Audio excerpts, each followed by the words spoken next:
izleniminiz neydi? Temposu nasıldı? Şimdi önderlik esaretinin başlangıcı döneminde çok kötü bir hava vardı yani.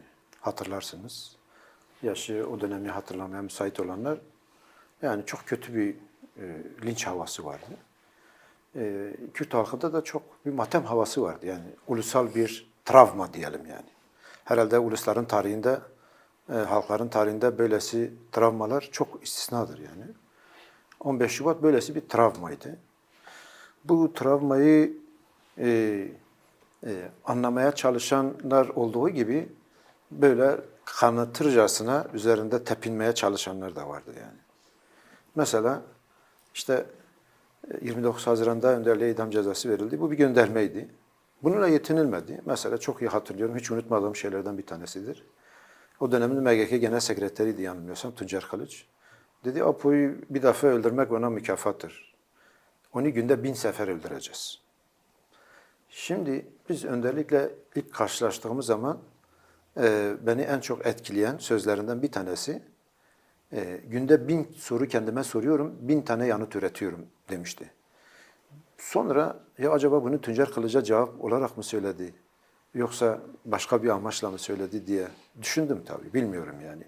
Belki o söyleminden haberi olmuştur, olmamıştır bilmiyorum ama kendisine yaşatılmaya çalışılan esarete ya da süreklileştirilmiş bir ölüm koridorunda her gün acı çektirerek bunu yaptırma politikasına karşı ben her gün kendime 1000 soru sorup 1000 cevap veriyorum.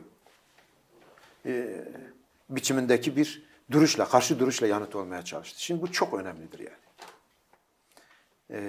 Hangi soruları soruyor ve ürettiği yanıtların niteliği nedir? Bizler de muhtemelen her gün kendimize bazı sorular soruyoruz yani. Sorduğumuz soruların bazısı siyasidir, bazısı kişiseldir. Bazısı duygusaldır, bazısı işte ne bileyim normal yaşamla ilgilidir gibi. Herkes kendi kendine sorsun yani. Günlük olarak kendimize sorduğumuz soruların niteliği nedir? Onlara ürettiğimiz cevapların niteliği nedir yani? Yani bu önderlikte demek ki hiç durmayan, sürekli işleyen bir mekanizma. Bir zihin mekanizmasını onu diri tutması biçiminde gelişiyor bu formülasyon. Ancak öyle kendini diri tutabilir. Hani işleyen demir işte pas tutmaz denir ya. Kafada da biraz öyledir. Yani insan bedenini spor yaparak diş tutar. Peki zihninin sporu nedir yani? Zihin sporu da herhalde zihni çalıştırabilecek bir takım aktiviteler, düşünsel bir takım arayışlar ve ancak bir zihin bu kadar ancak diri tutulabilir. Sadece var olanı diri tutmak değil, ona bir şeyler eklemek. Her gün bir şeyler eklemek. Şimdi bize şey söylüyordu. Diyor siz 24 saatte bir çalışan motor gibisiniz. Oysa sürece yanıt vermek için 24 saat çalışan motor olmak lazım. Şimdi 1000 soruyu sorup 1000 soru yanıt veren insan herhalde 24 saati de aşan belki bir motor sürekli bir devinim içerisindedir yani. Şimdi bizim tarzımız, tempomuz yani sordunuz ya uyudunuz mu uyumadınız mı falan. Yani bu da herhalde biraz vaziyeti gösteriyordu yani. Cezaevinden arkadaşlar mektup yazıyor. İşte başkan bizden ne bekliyor? Nasıl bir yoldaşı olmamızı istiyor falan. Uzun uzun yazar mısınız falan. Yani bazı şeyler yazıyorduk. Bazıları gidiyordu, bazıları engelleniyordu falan. Bir gün dedi çok soruyorlar. Madem ben onlara 2 soruyla yanıt vereyim.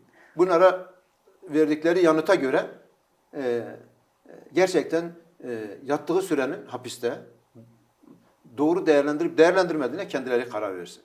Siz dışarı çıkacaksınız diye tir tir titreyenler var mı? Ya da siz dışarı çıkacaksınız diye büyük özgürlük umuduyla yolunuzu gözleyenler var mı? 2 soru. Aslında bu 2 soruya kitap değerli. Önderliğin ilginç bir üslubu, hitabet tarzı, bakış açısı da vardır. Mesela kurduğu bazı cümleler aslında bir kitap gibidir. Yani çok şey anlatır. Mesela bizim bu çatışmalı sürecin adını biz şöyle koyabiliriz. Komutanını arayan savaş. Yani bunun kitabı yazılabilir mesele gibi yani. Bir formülasyon yani. Bunun içinde eleştiri vardır, öz eleştiri vardır, beklenti vardır, bilmem başka bir şey. Her şey vardır gibi. Ya da muhatabını arayan barış.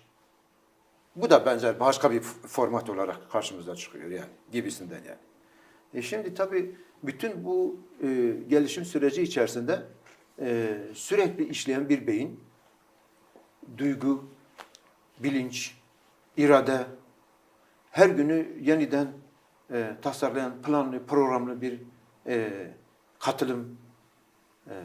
Buna zihinle kalp arasında sürekli yoğunluğu olan bir trafik. Yani birbirinden kopuk değil yani. Duygu yönü de çok güçlüdür. Bilinç yönü de çok güçlüdür. İkisini harmanlamasını son derece iyi bilen bir insan.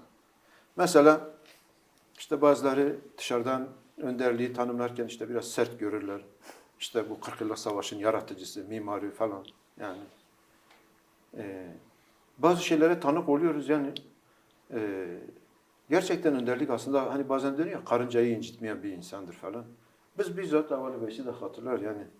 Havalandırmada bir gün gezerken 5 arkadaş beraber işte spor bittikten sonra volta atardık yarım saat. O sırada da sohbetler yapardık. Bir gün gene böyle hızlı volta atarken önderlik birden eğildi yanındaki arkadaşın ayağını tuttu. Biz de şaşırdık ne oldu yani bir şey mi oldu diye. Meğerse o sırada bir tane böcek var. Arkadaş o böceğe basmak üzere. Böyle büyük böceklerden bir tanesi. Evet, etrafına karşı farkındalığı da çok yüksek. Evet çok güçlü. Yani mesela normalde önderlik konuşur gözünü kapatır ama aslında her şeyi görüyor yani. Yani gerçekten yani hareket ederken, volta atarken bir taraftan işte diyelim ki o gün konu felsefe ise felsefe tarihi, felsefik bir takım tartışmalar yürütüyorsun. Başka bir takım hususlarsa onu en derinlemesine tartışıyorsun. Çevredeki arkadaşlarla bir taraftan soru soruyor, onları katmaya çalışıyor. Ama bir taraftan da arkadaş böceğe basacak onu gördü yani. Ayağını tuttu. Arkadaş da şaşırdı, hepimiz de şaşırdık. Eğildi, o böceği aldı, avucuna koydu, götürdü duvarın kenarına koydu. Bu 40 yıllık mücadelenin lideri, bir sürü ithamla karşı karşıya bırakılan, bir sürü insanın tanımadığı, sadece algılarla zihinlerin yönlendirilmeye çalışıldığı,